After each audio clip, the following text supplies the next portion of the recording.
इस दुनिया में सबसे ज़्यादा जिसके लिए मारा मारी है,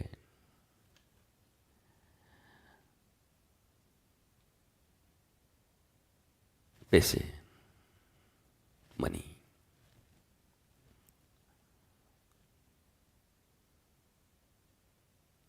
अब वो जो हम करते हैं हमें तो कहीं से मिल जाता है, पर सुनने वालों को क्या मिलता है? कम से कम इन्हीं 1-2 घंटों में अगर वो कुछ काम करें तो कुछ ज़्यादा अर्न कर सकते हैं ओवर टाइम। फिर क्या कारण है कि घंटों लोग संत, ऋषि, गुरु इनके पास बैठकर सत्संग का लाभ लेते हैं? इस दुनिया में हर व्यक्ति अपने टाइम को, अपने मनी को, किसी भी चीज़ को स्पेंड तब करता है जब उससे उसको बड़ी चीज़ प्राप्त होती है। ये सीधा सा एक फंडा है इस दुनिया का। इसी को व्यापार भी कहते हैं।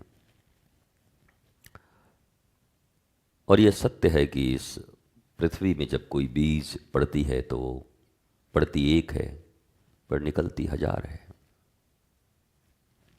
सैकड़ों फिर बीज फल उसमें आते हैं।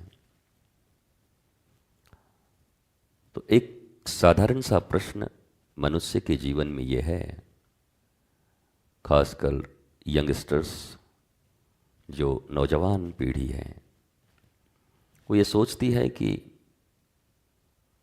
हम अपना टाइम वेस्ट क्यों करें? हमें पता है अच्छी बातें होंगी, चोरी मत करो, ये मत करो, वो मत करो, ये तो हम जानते ही हैं। इसलिए सत्संग को लोग कभी कभी बोरिंग भी मानते हैं। अरे बस वही सत्संग फिर शुरू हो गया इनका तो। हाँ।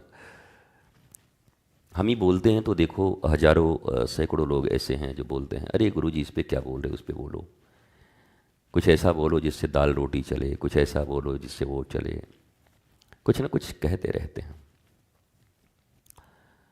इसका अर्थ यह है कि जो लोग सत्संग करते हैं या सत्संग में भाग लेते हैं उन्हें कोई तो लाभ होगा। क्या इट में भी पॉसिबल लाभ होने की आशा होगी? आदमी दो ही अवस्थाओं में काम करता है, या तो उसको आशा होती है कि हम होंगे कामयाब एक दिन, या उसको तत्क्षण कोई फायदा दिखाई पड़ता है, इंस्टेंट एनर्जी, ग्लूकॉन डी। आप किस श्रेणी में हैं? जी हाँ, मैं आप ही से पूछ रहा हूं जो सुन रहे हैं, चाहे सोशल मीडिया के माध्यम से या ऐसे इस ध्वनि विस्तारक यंत्र के माध्यम से। आप क्यों सुनते हैं? कभी प्रश्न पूछा है खुद से? क्या ये कोई मैंडेटरी एक क्लास है, या फिर एक ऐसी भावना है कि चलो यार थक गए हैं, थोड़ा कुछ सुन लेते हैं, कुछ देर का आराम मिलेगा, या फिर ऐसी कोई भावना है कि और देखते हैं क्या बोलते हैं, शायद कोई ट्रिक मिल जाए, या फिर कोई ऐसी भावना है कि जीवन में बड़े पाप हो गए हैं, चलो सत्संग करके थोड़े पाप से निवृत्त हो जाए। क्योंकि भारतवर्ष में या दुनिया में ज़्यादातर पाप के मोचन के लिए ही ये जो उपासनाएं हैं, पूजाएं हैं, ये ज़्यादातर लोग यही करते हैं। या तो उनके जीवन में पाप या फिर कोई भय उनके जीवन में होता है, तो वो भय के कारण कभी कभी प्रेम करते हैं, ईश्वर की आराधना करते हैं। कि हमने सुना है, आपने सुना होगा कि ये काल सर्प दोष लगा है, अगर तुम ये पूजा नहीं करते तो मामला खराब हो सकता है। अब हर आदमी को जीवन बहुत प्यारा है, तो फिर वो उस अनुष्ठान को करता है। अच्छा, आपके घर में लक्ष्मी टिकती नहीं है, पैसे आते नहीं हैं, तो ये आप काम कर लो तो फिर आना शुरू हो जाएगा, तो वो आदमी फिर वो काम करता है। अच्छा, फिर किसी आदमी को कोई रोग हो तो उस रोग से मुक्ति के लिए बहुत सारी उपासनाएं, विधियां बताई जाती हैं, फिर वो उसको कर लेता है। तो आपके कौन से कारण हैं वो आप जरा विचार करना कि किस कारण से आप ईश्वर के प्रति इंक्लाइंड हो, धर्म के प्रति आकर्षित हो। कोई तो कारण होना चाहिए। और राइट आउट करो, उसको लिखो, डायरी लो और सोच सोच के लिखो। एंड बी ऑनेस्ट, खुद के प्रति तो ईमानदार रहो कम से कम। ये कोई जांच नहीं करेगा इस कॉपी को, ये लिखना भी तुम ही को है और जांचना भी तुम ही को है। यहाँ तुम फ्री हो, यहाँ तुम एग्जामिनी भी हो और एग्जामिनर भी हो, दोनों हो। तुम लिखो भी और जांच भी करो और पढ़ो उसको कि, पर ऑनेस्ट रहो। लिखो जब ऑनेस्ट रहो। हाँ, आज तो मैं डर के मारे किया, हाँ आज तो मैं उधर जा रहा था, पता चला काउंट हो जाता, तो आज तो मैं ऑनलाइन भी चेक हो जाता है, आज तो मैं बहुत डिप्रेशन में था इसलिए कर लिया, आजकल मेरा दिन ठीक नहीं चल रहा है तो थोड़ा सत्संग में मेरा मन लग रहा है, मेरी कोई विश थी, उस विश को पूरा करने के लिए सत्संग को मैं अटेंड कर रहा हूँ। या कोई भी जो भी डिवोशनल एक्टिविटीज़ आप अपने लाइफ में करते हैं, स्पिरिचुअल एक्टिविटीज़ तो नहीं कहेंगे उसको, डिवोशनल एक्टिविटीज़ कहेंगे। तो उसको राइट करो, लिखो, जीवन में लिखो क्यों करते हैं, क्योंकि वहीं से उत्तर मिलेगा कि तुम्हारे सत्संग का इस जीवन में प्रभाव कितना होगा और तुम कितने लाभान्वित होगे। पता चला किसी सम्राट के पास खड़े हो और तुम सम्राट तैयार है कि मैं तुम्हें एक ऐसी व्यवस्था कर देता हूँ कि रोटी कपड़ा और मकान के लिए तुम्हें कभी चिंता नहीं करनी होगी, और तुम जानते नहीं कि वो सम्राट हैं, या तुम इतने भयभीत हो, या बुद्धि तुम्हारी काम नहीं कर रही है, उलझी हुई है, तो तुम तिकड़म से कुछ कुछ छोटे छोटे चीज़ उनसे मांगते रहते हो। तो ये लिखने से ये एक परिणाम तुम्हारे पास आएगा कि सत्संग हम क्यों करते हैं, क्यों सुनते हैं इतने प्रवचन, इतने चैनल्स, इतने टीवी, इतने साधु संत, इतनी धार्मिक पुस्तकें, ये सब क्यों करते हैं। मेरा ऐसा मानना है कि इस दुनिया में मनुष्य को जो भी कार्य करने चाहिए, तो what is reason behind this, reason को जरूर ढूंढना चाहिए। अच्छा, कारण ढूंढने से लोग बोलते हैं कि इसको हर चीज में कारण चाहिए, कारण। भगवान का एक नाम है कारण पुरुष, डू यू नो? भगवान को क्या बोलते? कारण पुरुष। वो कारण है सब चीज के। और तुम कौन हो? भगवान के अंश हो ना, ईश्वर के, तो कारण तुम्हारे भीतर में भी होगा। कारण तो होने चाहिए, वो कारण ढूंढो। पर गुरुजी आपने तो रोज रोज श्लोक में ये कहा है कि अहै तो क्या अप्रतिहता ययात्मा संप्रशीदति, भक्ति तो अकारण करनी चाहिए, अहेतुकी करनी चाहिए और बिना रुकावट के करनी चाहिए। कर पा रहे हो क्या? सुनने से कर पा रहे हो? नहीं ना। तो फिर ऊंची दुकान फीकी पकवान कोई लाभ है? नहीं है ना। Be honest to yourself. दुनिया के प्रति ईमानदार हो कि नहीं, कोई फर्क नहीं पड़ता। ईश्वर के प्रति ईमानदार हो कि नहीं, कोई फर्क नहीं पड़ता। परिवार के प्रति भी ईमानदार हो कि नहीं, कोई फर्क नहीं पड़ता। खुद के प्रति ईमानदार हो कि नहीं, सेल्फ। सबसे बड़ी ट्रेजेडी जो ह्यूमन बीइंग्स की है वो यही है कि वो सेल्फ के लिए ही ऑनेस्ट नहीं है, डेडिकेटेड नहीं है। बुद्ध ने आत्मा और ये जो चीजें हैं वो शब्दों का कुछ खंडन सिर्फ किया था, पर बुद्ध ने पकड़ा एक चीज कि वर्तमान समय में लोग बड़े परेशान हैं। किससे? अपने दुख से। तो उन्होंने सिर्फ ये कहा कि क्या तुम दुख से मुक्ति चाहते हो?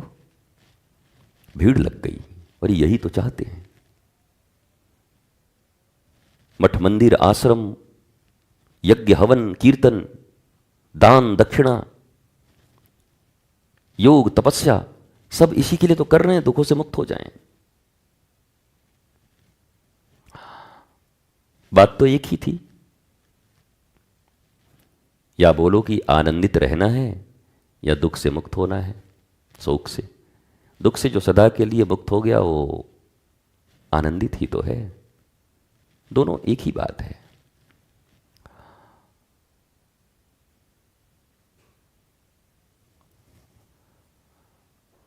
और इसीलिए मैं अपने प्रारंभिक जीवन से ईमानदार रहा अपने जीवन के लिए।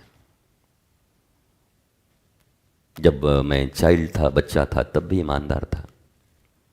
अपनी मां से जो कुछ भी सीखता तो ईमानदारी से सीखता था, प्रामाणिकता रहती थी। प्रश्न भी करते थे और उत्तर भी लेते थे। स्टूडेंट या जो छात्र जीवन में भी प्रामाणिक, लीडरशिप भी प्रामाणिक, गुरु के पास भी प्रामाणिक। और इस आश्रमिक अब के जीवन में जब मुझे ही लोग गुरु कहते हैं, तब भी प्रामाणिक। क्योंकि सेल्फ के प्रति, खुद के प्रति कभी प्रामाणिकता को छोड़ना नहीं, ऑनेस्टी को छोड़ना मत। जो व्यक्ति सेल्फ के लिए ऑनेस्ट नहीं होता, इस संसार में किसी के प्रति ऑनेस्ट नहीं हो सकता।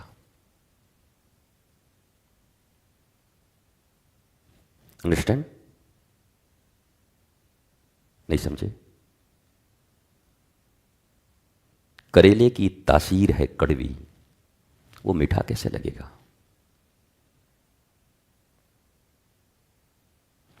कांटा चुभता है, वो सॉफ्ट कैसे होगा? अग्नि गर्म है, वो ठंडी कैसे लगेगी? आइस कूल है, वो गर्म कैसे लगेगा?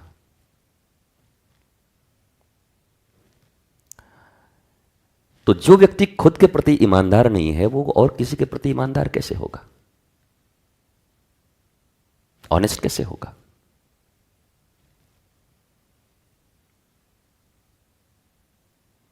अब जरा सोचो, खुद को कितना चीट करते हो तुम। इसको भी राइट करो, एक डायरी लो, डॉन फिल्म की तरह, रेड डायरी। उसमें लिखो कौन कौन क्रिमिनल्स हैं जो तुम्हें परेशान कर रहे हैं। वो क्रिमिनल्स सारे भीतर होंगे, I am damn sure. There is no external criminal.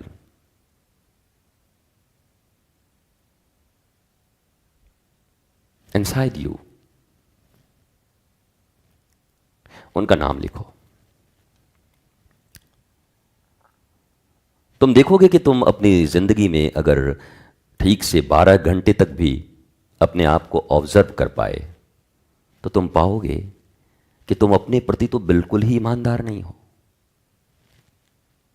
और सारे क्रिमिनल्स तुम्हारे भीतर हैं। दुख सुख गड़बड़ियां सब तुम्हारे भीतर हैं। और तुम बड़े हैरान होगे कि मैं सोचता था दुनिया वाले मुझे दुख देते हैं, वो मुझे कष्ट देता है, वो मुझे तकलीफ देता है, मैं उसके कारण तकलीफ में हूं। पर तुम पाओगे मैं मेरे कारण ही तकलीफ में हूं।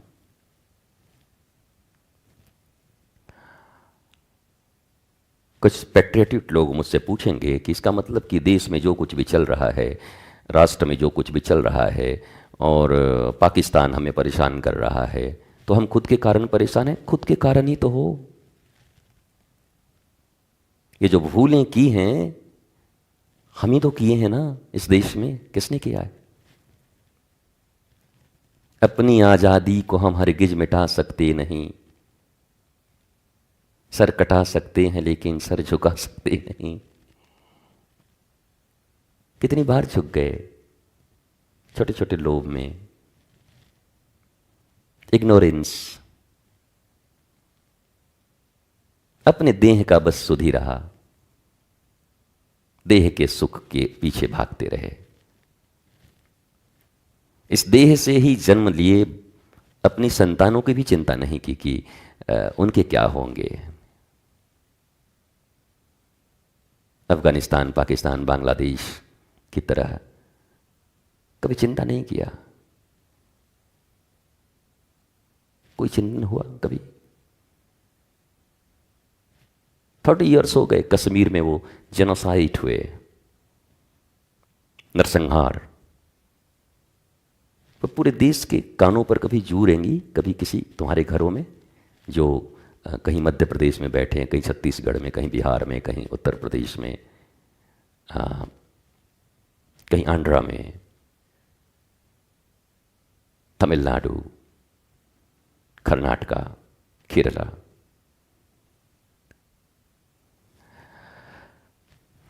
कोई फर्क नहीं पड़ा। हम अवेयर नहीं हैं। ये तो एक्सटर्नल चीज बता रहा हूं।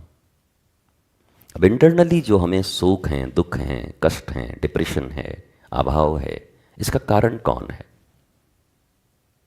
कोई और? समाज को, लोगों को, देश को, पड़ोसी को, परिवार को रीजन बनाना, कारण बना देना बड़ा आसान है, क्योंकि आंखें भीतर नहीं देख सकती हैं। तुम्हारी आंखें सदा बाहर ही देखती हैं। ये कान तुम्हारे भीतर की आवाज नहीं सुनते हैं। अंतःकरण से कई आवाजें उठती हैं पर तुम बहरे हो। अंतः में पूरी महाभारत चल रही है पर तुम बाहर ही इन आंखों को ऐसे निटोर कर देख रहे हो, भीतर तुम्हें कुछ दिखाई नहीं पड़ता। सब कुछ एक्सटर्नल।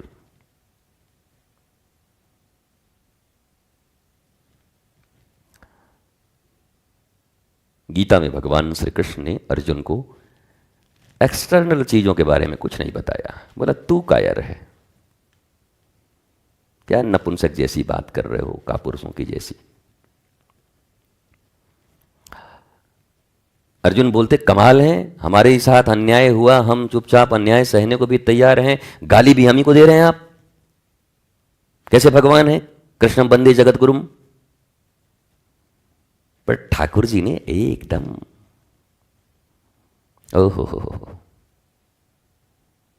नहीं बोलती ऐसी तैसी कर दी, ऐसी कर दिया।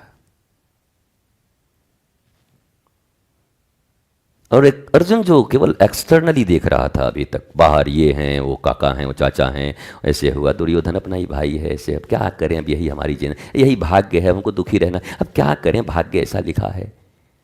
भगवान ने कहा बंद कर ये आंखें, भीतर आ। गीता भीतर की चीज है, अंदर। गीता में उन लोगों की चर्चा, ये बस एक बार सिर्फ जब ये संजय परिचय करा रहे हैं धृतराष्ट्र से कि कौन कौन है भाई, क्या है कुरुक्षेत्र में, कौन है, जरा सेना वोना का नाम बताओ तो, कौन कहाँ सेनापति है, युद्धसवा फलाना ये ठिकाना, बस इतना छोटा सा एक परिचय है। उसके बाद 18 अध्याय में कहीं नाम नहीं है, कोई सेना, कौन सेना, कहाँ सेना, कौन कौरव, कौन पांडव, कौन युद्ध। 700 श्लोकों में फिर कहीं नाम ही नहीं है। फिर केवल और केवल इंद्रिय, मन, बुद्धि, चित्त, आत्मा, तुम कौन हो, क्रोध कैसे आता है, बुद्धि कैसे भ्रष्ट होती है, हमारे तुम्हारे जैसा आदमी होता है, बोलता क्या ठाकुर जी टाइम खोटा कर रहे हो, लोग बाहर खड़े हैं इतने बड़े बड़े हथियार लेकर के, भयंकर युद्ध होने वाला है, अरे कुछ चर्चा ही करनी, चलो उसके बारे में करो, हम नहीं लड़ने वाले हैं। तो ये इंद्रिय, ये मन, ये बुद्धि, ये चित्त, ये फलाना, ये आत्मा, कमाल है भाई, है? देश काल पात्र देख के तो बात करो। पर ठाकुर जी ने केवल आंतरिक बातें की, अंतर की, और झकझोर दिया, और अपने प्रति ही अप्रामाणिक या जो थोड़ी बेईमानी प्रवेश की थी अर्जुन के भीतर, उस अर्जुन को उन्होंने ऑनेस्ट बना दिया। Try to understand yourself, read yourself, analyse your self.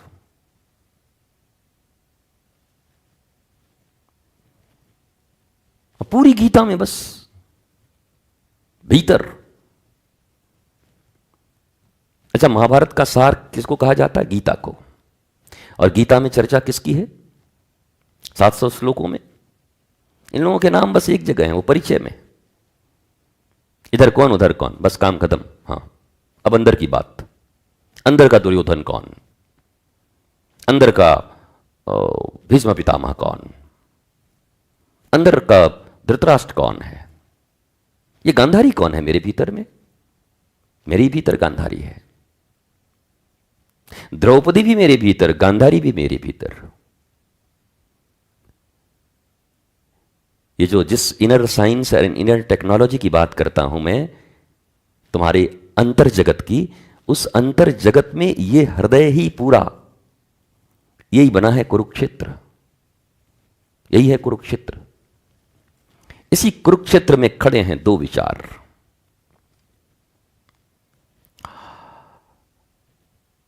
उसने मुझे ऐसे बोला, मैं भी जवाब दूंगा। अरे रहने दो, बेकार है, जवाब देने से कोई फायदा नहीं है, कुछ दिन चुप रहो। अरे कैसे चुप रह जाऊं? बार बार ऐसे बोलेगा तो मैं चुप थोड़ी रहूंगा। अब छोड़ो, बहस होगा, फिर ये हो जाएगा, फिर हो जाएगा। नहीं, ऐसे कैसे हो जाएगा, मेरे बोलना पड़ेगा कुछ ना कुछ तो, मैं तो कुछ उपाय करूंगा, उसकी ऐसी तैसी करूंगा। गुरुजी क्या प्रवचन में बोलते हैं कि अपने काम में लगो, उपमन्यु की तरह, आरुणि की तरह। कहां फंसे हो इस सब में? अरे इसका मतलब क्या, अन्याय से हूं मैं, झूठ से हूं? What is this? This is on going Mahabharat युद्ध inside you, you are fighting. एक तरफ आत्मा खड़ी है, एक तरफ तुम्हारे शरीर, इंद्रिय, मन, बुद्धि, ये सब कौरव हैं, और आत्मा कृष्ण, पांडव, अंतःकरण चतुष्टय।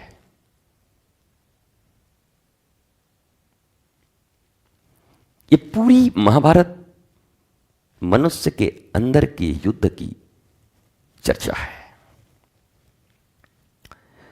गुरुजी आप तो ये गलत बात कर रहे हैं, इससे तो फिर हमारा इतिहास लग रहा है झूठा हो जाएगा, आप लोगों को शांत बना रहे हैं, देश में भी जरूरत है। अरे ध्यान से सुनो भैया,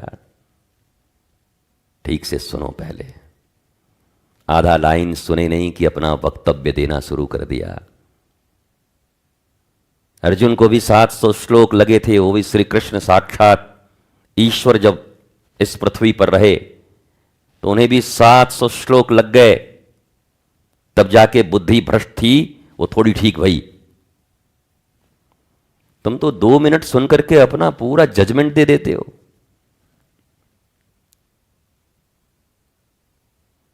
you have to listen carefully.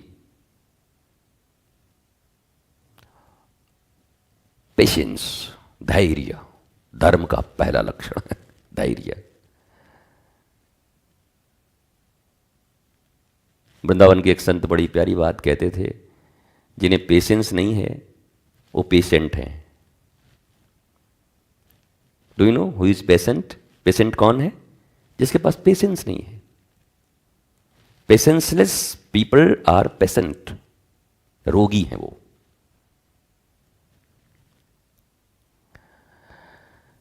तो धैर्य से किसी सद्गुरु को सुनो।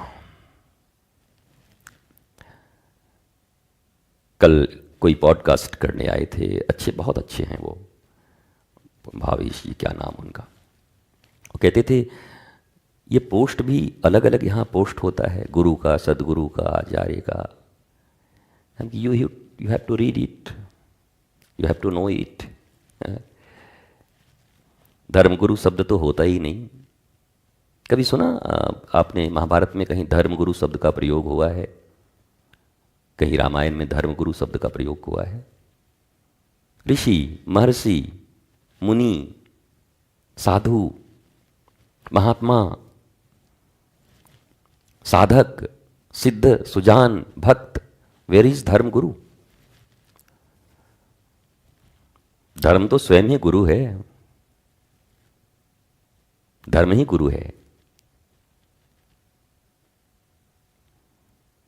और धर्म केवल किताबें नहीं होती। यस,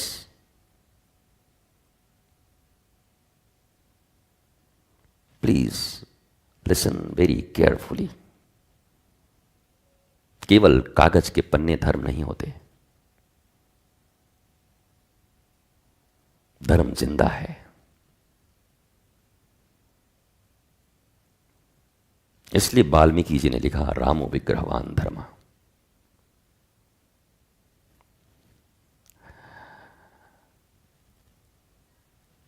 वो मनुष्य जिसके भीतर धर्म की सारी क्रियाएं,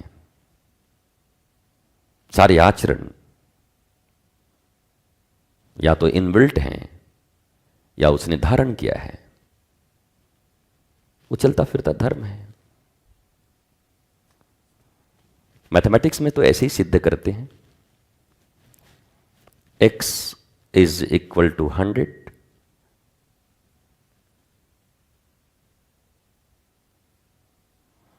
और मान लो 100 को डेल्टा बोलते हैं। मान लो 100 इज इक्वल टू डेल्टा, तो x is equal to delta. Understand? थोड़ा बहुत साधारण सूत्र है, समझ सकते हो। मान लो a बराबर b और b बराबर c, मान लो, माना कि, तो a बराबर c। रामो विग्रहवान धर्म, राम चलते फिरते धर्म है। That's very nice. Then who is Ram? बोला ईश्वर के अवतार हैं, भगवान विष्णु के अवतार कहे जाते हैं। अच्छा, तो गुरु के लिए क्या कहा गया? गुरु ब्रह्मा गुरु विष्णु गुरुदेव महेश्वर गुरु साक्षात परब्रह्म तस्मै श्री गुरुवे नमः। राम इज इक्वल टू धर्म और गुरु साक्षात परब्रह्म।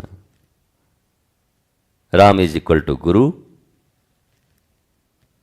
तो धर्म इज इक्वल टू गुरु, सदगुरु, चलता फिरता। नहीं, वो मैथमेटिक्स तो ऐसा ही कहता है। कुछ और नियम हो तो फिर बहुत सारे फॉर्मूला हैं, पर ये भी एक फॉर्मूला है। You cannot deny it.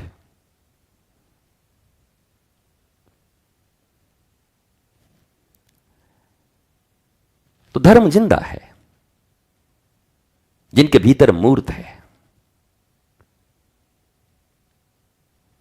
पर आपने दुनिया में ऐसे कायरों को और लोभियों को देखा होगा, वो जीवित धर्म को नहीं झेल पाते। वो जो मैं कभी कभी कहता नहीं, डीपियां बदलने वाले जो डीपी बदलते हैं, बोला गुरुजी ने डांटा हमारी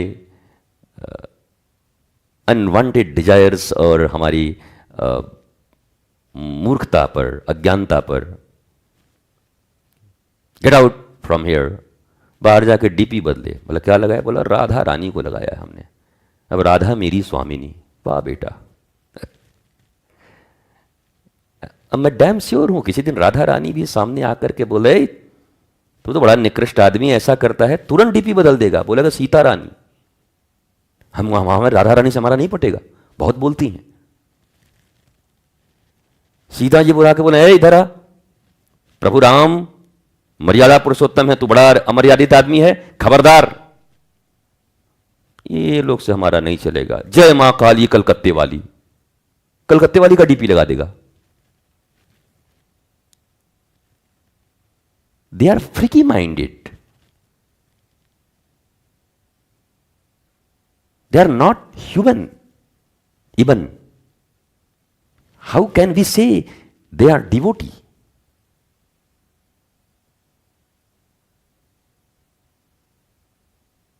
वो ठीक से मनुष्य भी नहीं है, उनको हम भक्त कैसे कहें?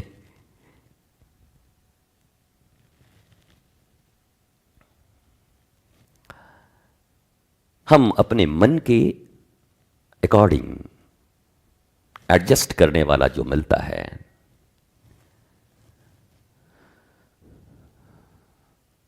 बस वैसे ही लोग ढूंढते हैं। आपके दोस्त कैसे होते हैं मित्र? तुम वहां दारूबाज हो, drunkard, and you are living a hellish life, नारकीय जीवन जी रहे हो। क्या तुम एक अच्छे दोस्त को स्वीकार कर पाओगे, मित्र को? नेवर। तुम ढूंढोगे अपने जैसा ही कोई। तुम 2 कदम में लड़खड़ाते हो, जो 1.5 में लड़खड़ा जाए ऐसा ढूंढोगे, थोड़ी सी जो पीली है। पर तुमको कोई कहे चरणामृत लेने चलना है, चलो आज। चरणामृत ये तो होता ही ईश्वर के, प्रभु के चरण से अमृत ही निकलती है। चरण को आचरण भी कहते हैं, आचरणामृत। आपने सुना होगा ना उपदेशामृत। उपदेश को क्या बोलते हैं? अमृत। पर हम तो मानते ही नहीं। अरे आप तो दिन रात उपदेश देते रहते हैं भाई। गुरु को भी कहते हैं उपदेश देते रहते हैं, और हमारे उपनिषदों में कह रहा है उपदेशामृत।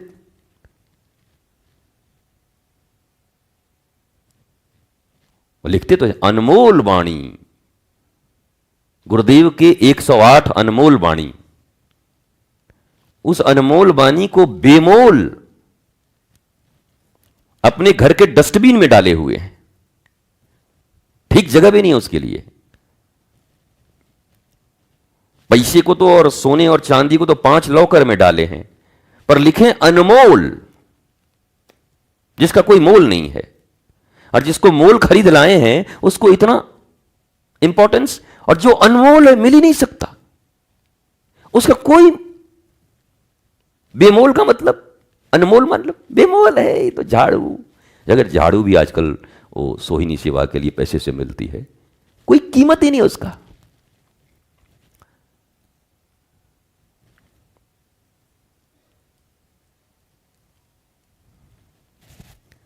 रामायण, गीता इत्यादि को भी जो लोग नहीं पढ़ते उनको भी बस देखा हूं, लाल कपड़ा में लपेट के मार के गिरे और ये करके और वो टांग दिए वहां पर। उसमें फिर इतनी धूल पड़ी है कि किसी दिन कोई ठोंक दिया तो वहीं पर महाराज वो उसको ये हो जाएगा, फिर वो ब्रोंकाइटिस,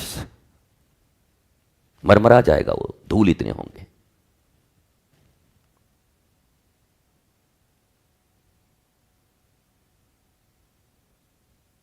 दिस इज डिसऑनेस्टी। तुम कहते हो कि इस दुनिया में सबसे महत्वपूर्ण ईश्वर हैं, क्या तुम्हारे आचरण ऐसे कहते हैं? Activities? Are you liar, cheater?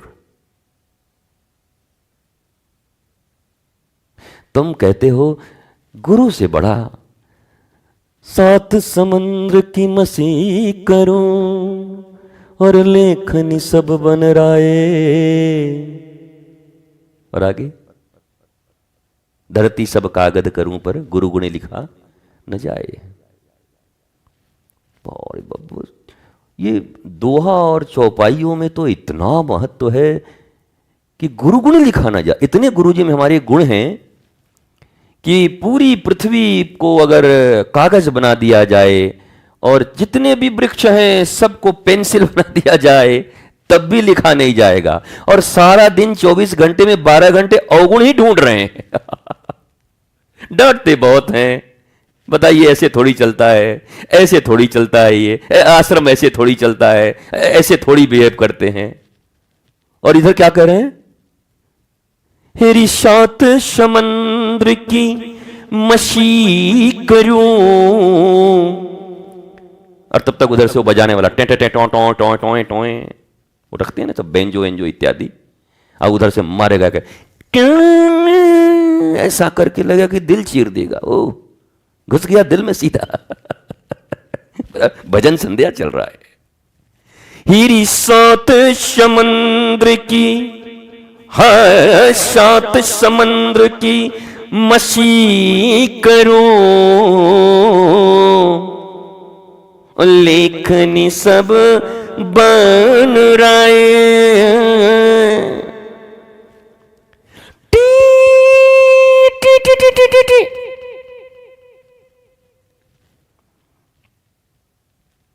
मैं थोड़ा एक्सट्रोवर्ट भी हूं, इंट्रोवर्ट नहीं हूं कि बस भीतर भीतर एक्सट्रोवर्ट।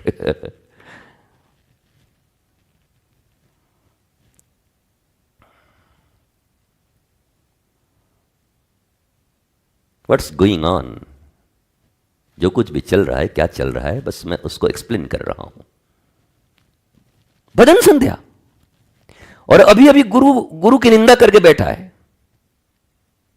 40 निंदा किए हैं गुरु के अभी अभी। और उस समय आंख ऐसे ताली लगा करके एकदम भजन वाले के बगल में बैठ करके और बगल वाले को कहा जरा सेल्फी ले लेना। ये दिल्ली से आए हैं, इनके साथ एक मामला बन जाए हमारा। लेखनी सब बन रहा है और धरती सब कागज करूं और गुरगुण लिखा न जाए। और अभी कह दूं कि चलो गुरु के ऊपर एक लेख लिखो, उनके गुणों को लिखो, 10 लाइन नहीं लिख पाएंगे लोग। है ही नहीं भीतर में, जो नहीं है वो आएगा कैसे? एक आदमी बांस को डाल दिया इसमें, वो जो गन्ने पेरने वाली मशीन है ना, और ग्लास लगा दिया कि अब गन्ने का रस आएगा। अरे बोला भाई बांस है। अरे भाई है तो एक ही पौधा ना कुछ तो आएगा। तो बांस से गन्ने के रस नहीं आते, वो शुगर केन नहीं चाहिए। तुम्हारे भीतर नहीं है, तुम्हारे भीतर तो सब अस्त व्यस्त है, पूरा सिस्टम करप्ट है। सिस्टम के मूल में बैठा हुआ है बाप बड़ा ना भैया, मोह, अपने पराये, अहंकार। हमको पैसे रुपए का कोई चिंता नहीं, पर हमारी प्रतिष्ठा से अगर कोई हमको हमारा सम्मान। इन लोगों के लिए तो मैं हमेशा कई बार हंसता हूं ना। भाई भिखारी तो भिखारी है, पैसे का भिखारी चाहे सम्मान का भिखारी। बताओ, पैसे का भिखारी भिखारी है और तुम सम्मान के भिखारी भिखारी नहीं हो। आदमी प्रयत्न उसी चीज के लिए करता है जो उसके पास नहीं होता। दिन रात जो लोग काम कर रहे हैं पैसे के लिए कर रहे हैं। बोला अरे भाई कमाने का समय है, कमाने दो। और जिनके पास इज्जत नहीं हो, इज्जत कमाने में लगे हैं। इज्जत है क्यों नहीं? You are a human. दुर्लभो मानुषो देहि देहि नाम क्षण भंगुरः तत्रापि दुर्लभम मन्ये वैकुंठ प्रियदर्शनम। इस ब्रह्मांड में सबसे ज्यादा प्रतिष्ठा परमात्मा ने तुम्हें दिया एक मनुष्य होने के नाते, और तुम इज्जतदार हो ही नहीं, तुम्हारे पास प्रतिष्ठा ही नहीं है। तुम प्रतिष्ठा के लिए मरे जा रहे हो। हमारा सम्मान, एक आदमी सम्मान के लिए मर रहा है, एक सम्मान के लिए मर रहा है। एक आदमी को सामान दे दो, मोबाइल दे दो, गाड़ी दे दो, ये दे दो, बिक जाएगा वो। कपड़े दे दो, जूते दे दो, मतलब हिसाब के अनुसार। बड़ा आदमी है तो कार दे दो, ओ बड़ा है तो फरारी लाके दे दो, कैसा भी होगा बिक जाएगा। सेलिब्रिटी भी बड़ा होगा वो भी बिक जाएगा। एकदम बोलेगा कि ये इससे तो हमारा बचपन का संबंध है, और ये बोलेगा बचपन का संबंध है। वो शादी में जब आते हैं ना बड़े बड़े ये जो सेलिब्रिटी लोग जिनको आप कहते हैं, यद्यपि सेलिब्रिटी शब्द का मैंने कई बार खंडन किया है। सेलिब्रिटी शब्द बना है सेलिब्रेशन से। जिनके लाइफ में ऑलवेज सेलिब्रेशन हो, उत्सव हो, जीवन एक उत्सव, वही सेलिब्रिटी हैं। भले उनको दुनिया जाने न जाने, जो मस्त है वह हमारी मौज फकीर आदि, दे आर रियल सेलिब्रिटी। भक्त से बड़ा कोई सेलिब्रिटी नहीं हो सकता। भक्त रियल। तो आत्मज्ञानी से बड़ा सेलिब्रिटी कौन होगा? Always celebrating their life, enjoying blissfulness, and they are celebrity. They are not taking drugs, wine, narcotics. They are in depression, tension, taking sleeping pills. And how can we say they are celebrity?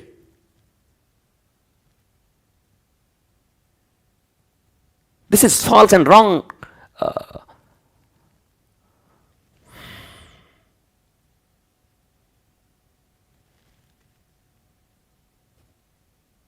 Understand?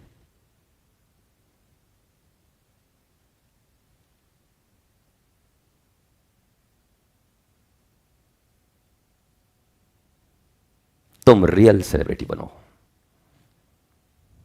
And you are. बनना भी नहीं है, तुम हो।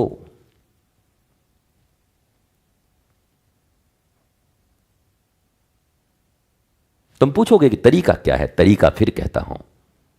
एक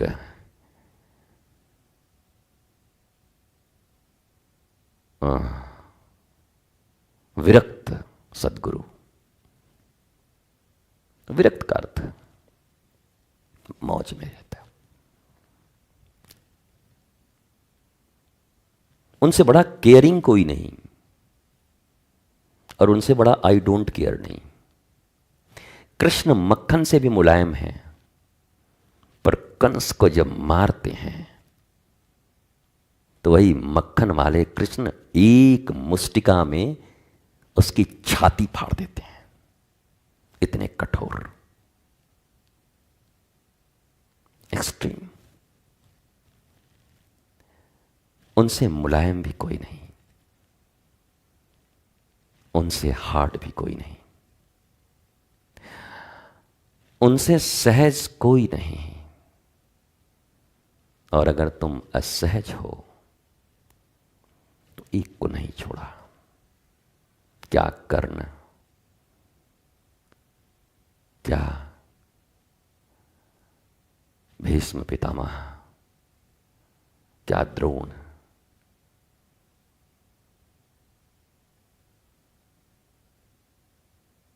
जैसे बोलते हैं ना, वो आदमी बड़ा तिकड़मी है। यार भगवान से बड़ा तिकड़मी कौन होगा? सबके तिकड़म फेल कर देते हैं वो। इसलिए वो जो ह्यूमन बीइंग नहीं है, अभी ह्यूमन नहीं है, वो सद्गुरु को एक्सेप्ट नहीं कर पाते हैं। वो कभी भी रियल डिवोटी को एक्सेप्ट नहीं कर पाएंगे, भक्तों को एक्सेप्ट नहीं कर पाएंगे, वो ज्ञानियों को एक्सेप्ट नहीं कर पाएंगे।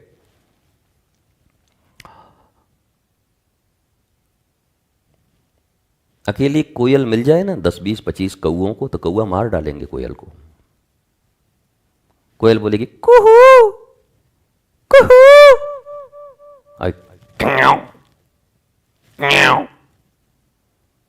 ली मारेंगे, छोड़ेंगे नहीं वो।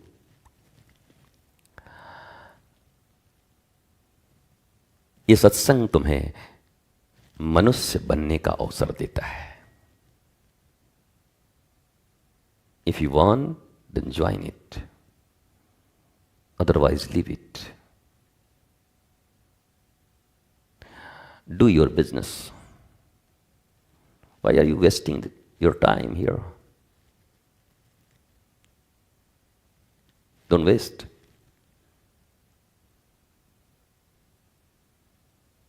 अगर तुम वास्तव में मनुष्य बनना चाहते हो, हंसता, खलखिलाता, मुस्कुराता, तुम्हारे उन दोस्तों की तरह नहीं, मित्रों की तरह नहीं, जो तुम्हारी तरह गिरे हुए हैं, हाफ माइंड, इंद्रिय लोलुप, मानसिक गुलाम, नॉलेजलेस पीपल, एडिक्टेड पर्सन, वो नहीं हो सकते। वो तुम्हारे बिल्कुल विपरीत होंगे और तुम्हें उनके जैसा बनना है।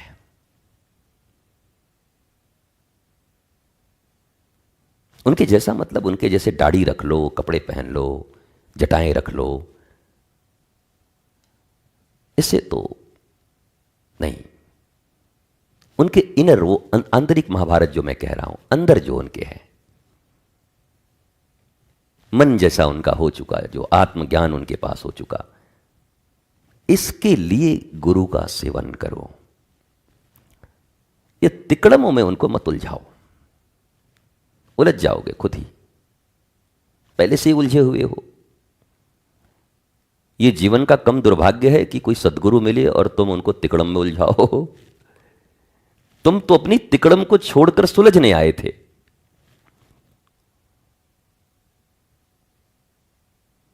और ज्यादातर लोग यही करते हैं। ये जितने भी लोग हैं, तुम्हें ये शिष्य, भक्त इत्यादि सो कॉल्ड दिखाई पड़ते हैं, ये वही करते हैं। ये सब अपने अपने ग्रुप बनाते हैं, अपने जैसे लोगों को ढूंढते हैं। एक आदमी बहुत स्नान अच्छा करता है और अच्छे सुगंधित कपड़े पहनता है, ठीक से रहता है, मतलब वो ठीक रहता है। और एक आदमी पसीने से तर बतर, नाक मुंह का ठिकाना नहीं, गंदगी, ये दो में मित्रता नहीं हो सकती। अरे अरे सो डर्टी यार, बहुत गंदे हो तुम। वो फिर ढूंढेगा अपने जैसा ही। तो ये जो मित्रताएं जितनी भी होती हैं इस दुनिया में, जब कहते हैं हमारा क्लोज फ्रेंड है, और एक फ्रेंड को अगर तुमने जान लिया तो बाकियों के बारे में फिर जानने का प्रयत्न मत करो, सब एक जैसे होंगे।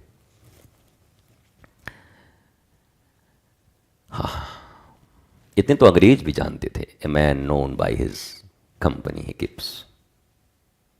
यह आदमी, उसके सराउंडिंग्स में जैसे लोग होते हैं वो उसी से जाना जाता है।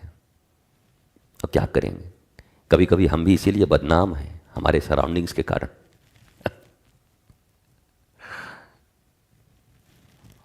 इतनी अहंकार, इतना ये। पर ये तो आश्रम है, अब द्वार खुले हैं सबके लिए।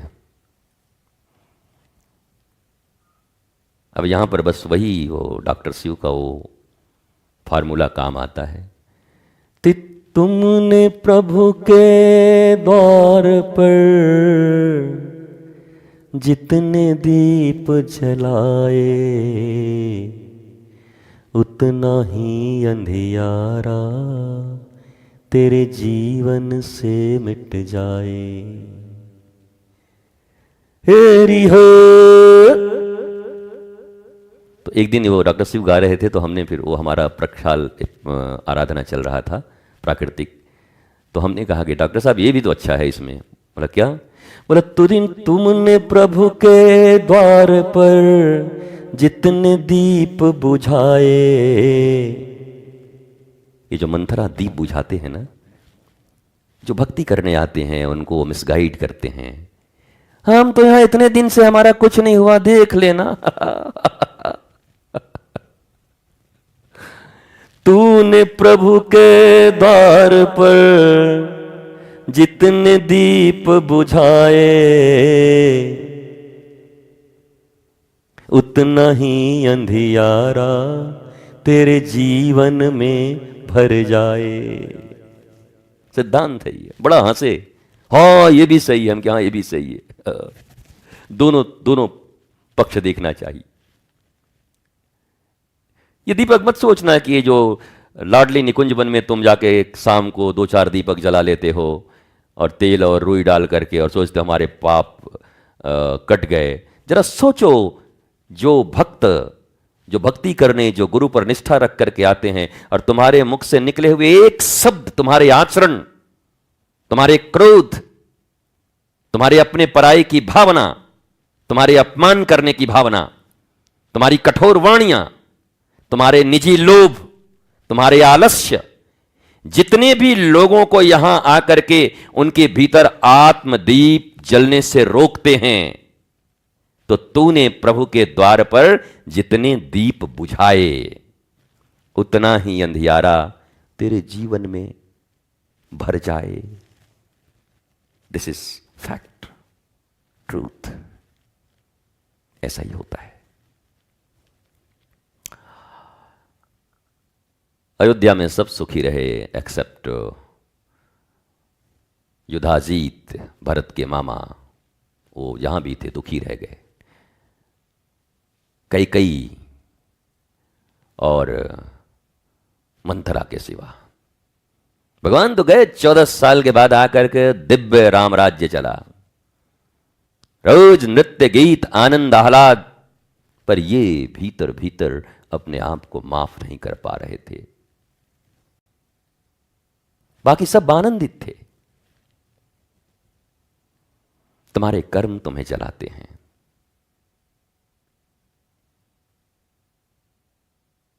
उससे बच नहीं सकते। तुम्हारे थॉट्स तुम्हें जलाते हैं।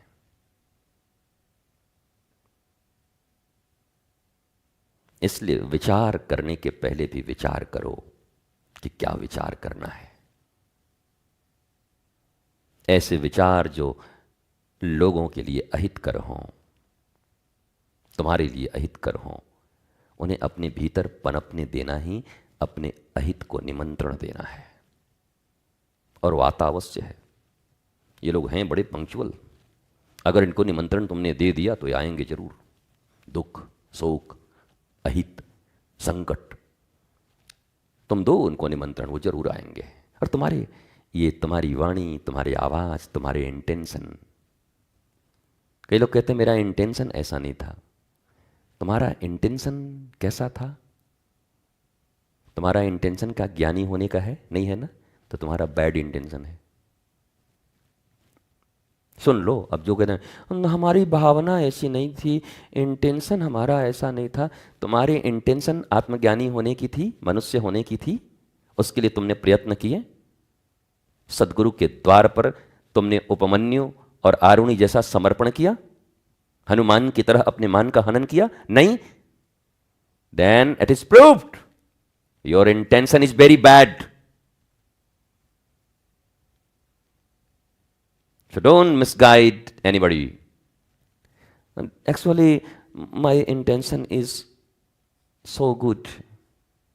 मेरा इंटेंशन ऐसा नहीं था। तुम्हारा इंटेंशन बहुत घटिया था, क्योंकि तुम ज्ञानी ही नहीं होना चाहते।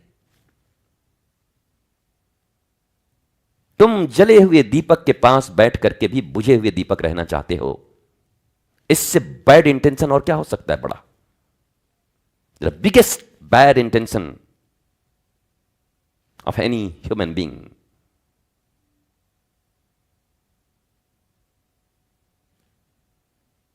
आज के बाद शायद तुम ये बोलने लायक भी नहीं रहोगे कि मेरा बैड इंटेंशन नहीं था। मनुष्य के जीवन में जन्म लेकर के अगर तुम आत्मज्ञान प्राप्त करने की ओर आगे नहीं बढ़े, तो तुमसे बड़ा बैड इंटेंशन इस पृथ्वी पर किसी का नहीं है।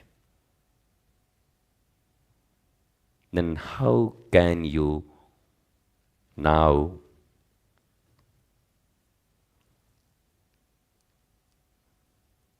Gain sympathy? सिंपैथी कैसे गेन करोगे? अब मेरा इंटेंशन ऐसा नहीं था। अब तो गुरुजी की बात लोगों को याद आ जाएगी। क्या तुम सेल्फ रियलाइज पर्सनालिटी होने, आत्मज्ञानी होने, मनुष्य के जीवन को सार्थकता देने के लिए क्या साधना करके अपने धीपर के आत्मदीप को जलाना चाहते थे? नहीं ना? नहीं जलाया तुमने प्रयत्न नहीं किए, इसलिए तुम्हारा इंटेंशन बहुत बैड है।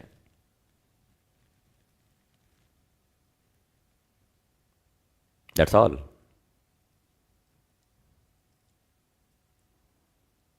आज के लिए इतना ही काफी है। डायरी लो, लिखो और देखो कि तुम कौन हो, और देखो कि तुम्हारे भीतर कौन सी महाभारत चल रही है, और देखो कि तुम्हारा दुर्योधन क्या कर रहा है, और देखो कि तुम्हारे धृतराष्ट्र, तुम्हारे गांधारी क्या कर रहे हैं, तुम्हारे कर्ण क्या कर रहे हैं भीतर में। कौन से अपने घटिया मित्र की तुम सहायता करने के लिए उद्धत हो? जिस समय अपने किसी कलीग, जिसको तुम मित्र कहते हो, हालांकि अज्ञानी कभी मित्र नहीं होते, और उसकी मित्रता, उसकी फ्रेंडशिप, उसकी दोस्ती में तुम झूठ बोलते हो या यूनिटी बनाते हो, उस समय तुम कर्ण की भांति कृष्ण के शत्रु बनकर के मृत्यु के करीब चले जाते हो। You are punishable. तुम सजा के योग्य हो। क्या कभी सोचा कि तुम्हारे भीतर भी एक कर्ण है जो दुर्योधन की सहायता कर रहा है? क्या कभी सोचा कि तुम्हारे भीतर एक दुर्योधन है जो कर्ण को कुछ दे करके और इमोशनली उसको फंसा करके उसकी सहायता ले रहा है?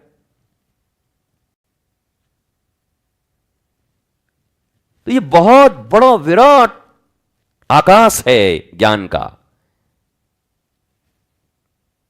इसलिए गुरु को अखंड मंडलाकारम कहा गया। व्याप्तम एन चराचरम, असीम अनंत, ईश्वर अनंत तो गुरु भी अनंत है, अखंड। मुझे लगता है कि इन दिनों जो कुछ भी बोला गया, अगर एक एक एपिसोड को 50 टाइम 50 टाइम्स भी सुना जाए तो कम पड़ेगा। इससे ज्यादा मटेरियल क्या करोगे?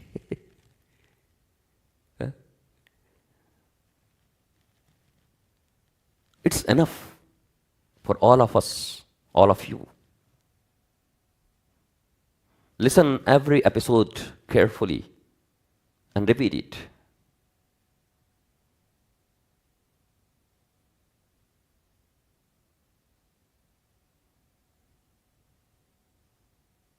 मनन चिंतन करो।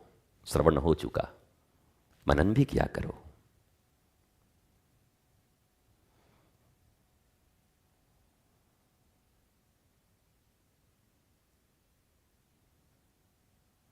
गुरु वचनों को रखना संभाल के, एक एक वचन में गहरा राज है। जिसने जानी है महिमा गुरु की, उसका डूबा कभी ना जहाज है। गुरु परिपूर्ण समर्पित तू हो जा, धोखा कभी नहीं खा सकता। लक्ष्मण रेखा गुरु आज्ञा की हो तो, गुरुवाणी की हो तो, सत्संग की हो तो, रावण कभी नहीं आ सकता। अब तो होता ये हर पल आभास है, मेरे गुरुवर सदा ही मेरे साथ हैं। जिसने जानी है महिमा गुरु की,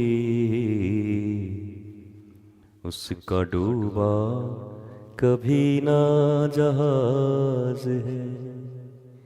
गुरु वचनों को रखना संभाल के,